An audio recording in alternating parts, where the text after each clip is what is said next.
साई राम भाइयों बहनों, मैं इच्छाधारी बाबा दिल्ली से आज आपके बीच में कोरोना जैसी महामारी के बारे में कुछ बातें बताना चाहता हूँ। पहली शर्त मेरी यह है कि आप ये पूरी वीडियो देखें, आधी अधूरी वीडियो नहीं देखना, क्योंकि इस महामारी के बारे में आपको जानना, जितना इस शरीर को जीने के लिए खाना और पानी और हवा की ज़रूरत है, उतना ही इस बीमारी के बारे में आपको जानने की ज़रूरत है। स्वस्थ रहें, खुश रहें। कोरोना वायरस ने पूरी दुनिया में अपना आज खौफ मचा रखा है। शायद आपको पता होगा, वायरस ने अब तक 17,500 से अधिक लोगों को अपनी चपेट में ले रखा है। वहीं भारत में भी कोरोना के चलते 425 लोगों की मौत भी हो चुकी है। इस बीमारी के बारे में आप अच्छी तरह समझ चुके होंगे कि ये किसी को बख्शने वाली नहीं है, चाहे वो योग का मास्टर हो, चाहे वो काश्तकार हो, चाहे वो व्यापारी हो, चाहे वो राजनेता हो। इस बीमारी से किसी का कोई लेना देना नहीं है। आपको यह भी यहाँ विश्वास की जरूरत है। अब विश्वास इस दुनिया में किसने जीता हुआ है, मैं आपको ये बता देना चाहता हूँ कि अगर आपको केवल विश्वास ही है कि बीमारी आपका कुछ नहीं कर सकती। आइए आपको बताता हूँ कि क्या हुआ था 100 साल पहले। जिस विश्वास की, जिस आस्था की मैं आपसे बात करने जा रहा हूँ, वह है शिरडी के साईं बाबा। उनका नाम, दुनिया की बात मैं नहीं कर रहा हूँ, पूरे विश्व में हर घर में बाबा का नाम है। सभी लोग बाबा को जानते हैं कि बाबा कौन है। ये भी आपको बता दूँ कि पूरे भारत में 2 ही ऐसे महत्वपूर्ण स्थान हैं जो सबसे ज़्यादा चर्चित है।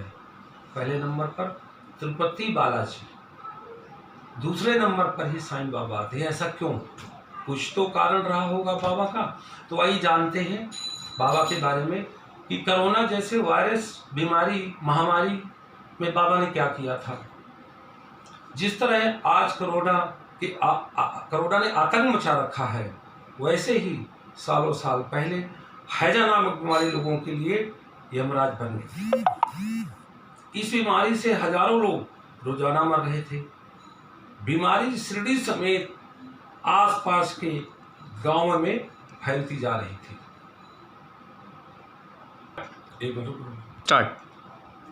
तब गांव के लोगों साईं बाबा के पास गए और अपना दुख बताया बाबा को। गांव वालों ने साईं बाबा से कहा कि कहीं हम लोग भी इस बीमारी की वजह से मर ना जाएं या इसकी खतरनाक वायरस की चपेट में ना आ जाएं, और हम बहुत सब गरीब लोग हैं। बाबा, हमें तो केवल आपका सहारा है, दूसरा कोई हमारा शिरडी में रक्षा करने वाला नहीं है।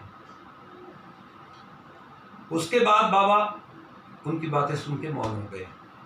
आप यकीन मानिए, साईं बाबा कई सप्ताह मौन रहे थे।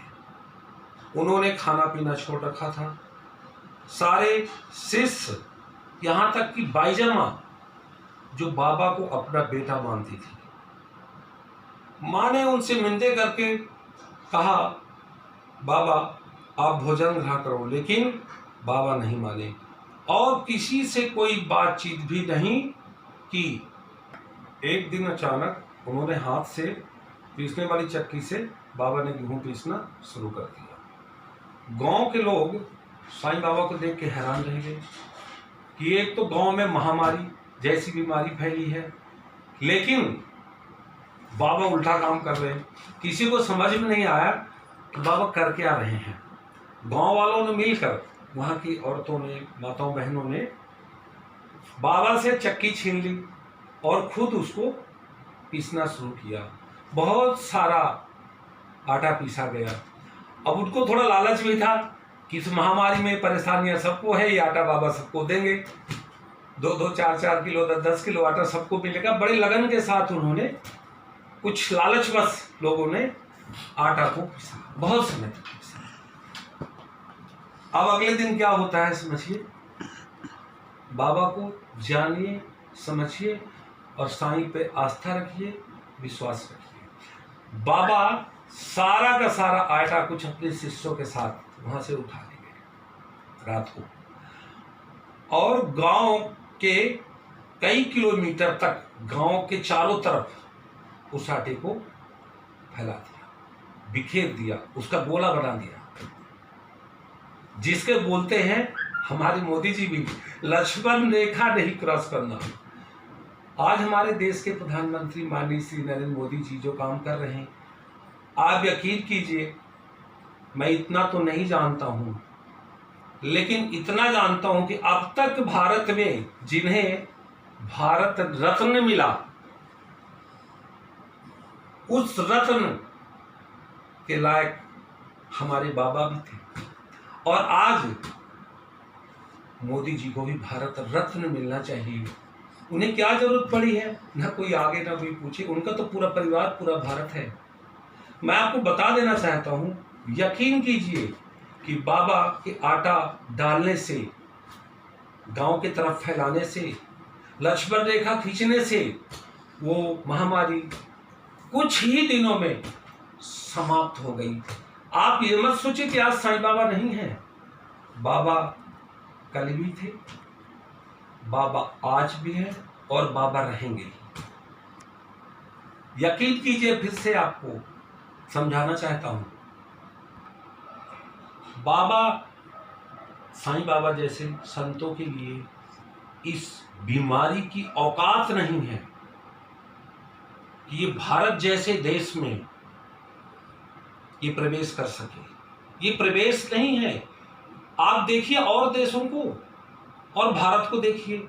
मैं मानता हूं कि इतनी सुविधाएं हमारे देश में नहीं है, लेकिन इतने महात्मा इस धरती में जन्म ले चुके हैं, आए आप यकीन नहीं करें, इसका इलाज नहीं मिल रहा अमेरिका जैसे देश को, लेकिन उस साईं के पास इलाज आज भी है, कल भी था, 100 साल पहले भी था। इसलिए बाबा पे विश्वास रखिए आप, बीमारी आपका कुछ नहीं कर सकती। बस एक बात और ध्यान से सुनना कि बहुत सारे ऐसे हमारे भाई बहन, माता पिता, बुजुर्ग हैं जो बाबा को मानते हैं, जानते भी हैं, लेकिन उनके चरित्र का अध्ययन नहीं किया हुआ। ये जो मैं आपको बता देना चाहता हूं, इस साईं चरित्र के अंदर, साईं सचरित्र के अंदर ये सही तरीके से लिखा हुआ है, लेकिन जब तक आप अध्ययन नहीं करेंगे आपको नहीं मालूम पड़ेगा। इसलिए जितना हो सके साईं भक्तों पे, जिन्हें आप नहीं भी जानते, शेयर, सब्सक्राइब और लाइक कीजिए, सबको पता चलेगा। अब विश्वास से बड़ी दुनिया में कोई चीज नहीं है। ईंट के विश्वास से ये दीवार खड़ी होती है, ध्यान रखिए। जिस दिन ईंट का विश्वास खत्म हो गया तो दीवार नहीं खड़ी हो सकती। भाइयों बहनों, जितना फैला सकते उसको फैला दो। और मैं यकीन के साथ कह सकता हूं कि थोड़े दिन शांत रहिए, उस लक्ष्मण रेखा का पालन कीजिए जो हमारे मोदी जी ने खींची हुई है। अपने घरों में रहिए, स्वस्थ रहिए और अपने बच्चों को, परिवार को ध्यान दीजिए। धन्यवाद। अगली मुलाकात आपसे थोड़े ही दिन में।